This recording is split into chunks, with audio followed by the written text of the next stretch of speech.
et des pancartes contre la réforme des retraites. Une fois de plus, partout en France, nouvelle journée d'action. Aujourd'hui, les manifestants défilent déjà à Bayonne et à Clermont-Ferrand. La manifestation parisienne part de la gare du Nord à 13h. Dans les transports, le trafic est toujours perturbé en raison de la grève. Comptez 3 intercités et 6 TGV sur 10, un Transilien sur 5 jusqu'à demain soir, 3 TER sur 10 aujourd'hui, 4 sur 10 demain. 6 lignes du métro parisien sont fermées ce samedi. Un jeune homme de 25 ans mis en examen est placé en détention provisoire pour le meurtre de son père à Blandec dans le Pas-de-Calais. C'était il y a 2 jours. Devant les enquêteurs, il est revenu sur sa première version.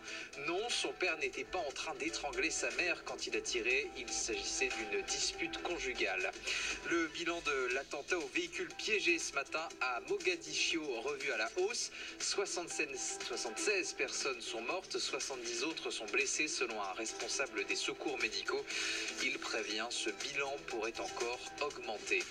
Le retour de la grippe en France. 4 régions sont en phase pré-épidémique selon Santé publique France, Provence-Alpes-Côte d'Azur, Occitanie, Pays de la Loire et Île-de-France. Et puis le coureur cycliste Julien Alaphilippe et la judoka Clarisse Agbenienou, sacrés champions des champions français par le journal L'Équipe. Alaphilippe, maillot jaune pendant 2 semaines sur le dernier Tour de France, exprime sa gratitude sur France Info. Pour lui, c'est une belle reconnaissance. France Info. Et tout est plus clair.